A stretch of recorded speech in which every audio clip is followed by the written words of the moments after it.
दुनिया में बहुत सारे मज़ाहब हैं और उनका आपस में इख्तलाफ भी है, लेकिन वर्ल्ड वाइड चर्च की रिपोर्ट के मुताबिक, ह्यूमन राइट्स की तंजीमों की रिपोर्ट्स के मुताबिक पूरी दुनिया में मजहबी बुनियादों पर सबसे ज़्यादा सताए जाने वाले लोग जो हैं वो मसीही हैं।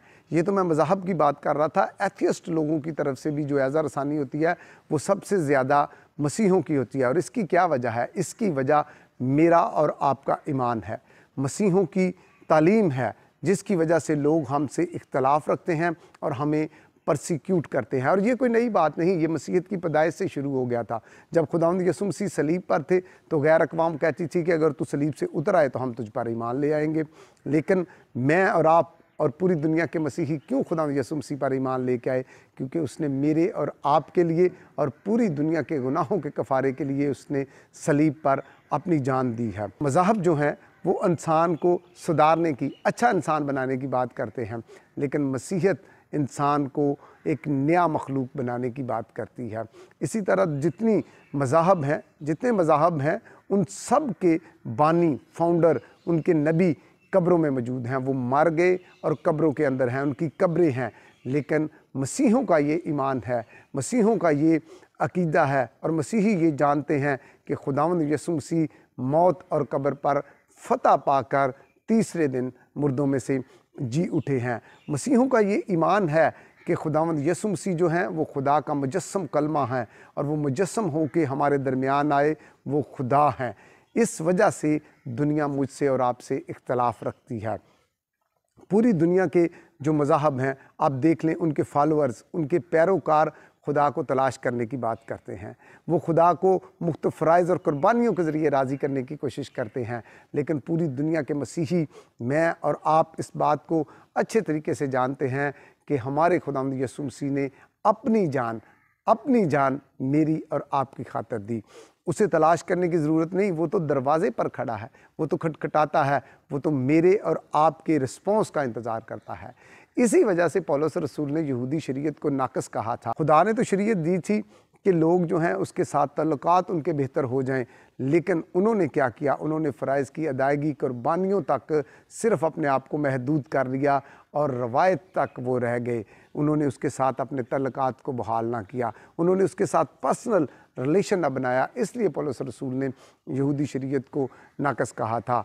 इस वजह से दुनिया मुझसे और आपसे इख्तलाफ रखती है। इस वजह से दुनिया चाहती है कि ये ज़िंदा उम्मीद, ये ज़िंदा ईमान जो मेरे और आपके पास है, हम ये किसी के साथ शेयर ना करें।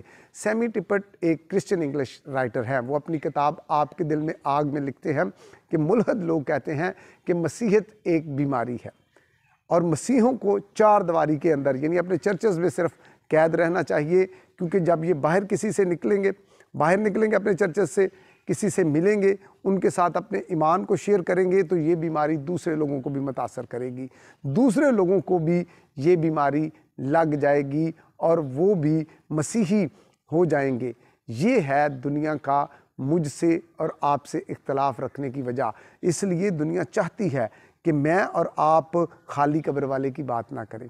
मैं और आप इस दुनिया को जो तड़पती, सिसकती और अपने ही आंसुओं में डूब रही है, इसको ज़िंदा उम्मीद और हमेशा की ज़िंदगी की बात इसके साथ शेयर ना करें।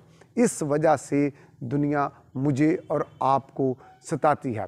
लेकिन काबिल गौर बात यह है कि जैसे मैं अर्ज़ कर रहा था कि सारी रिपोर्ट्स के मुताबिक सबसे ज़्यादा परसिक्यूट होने वाले लोग जो हैं वो मसीही हैं।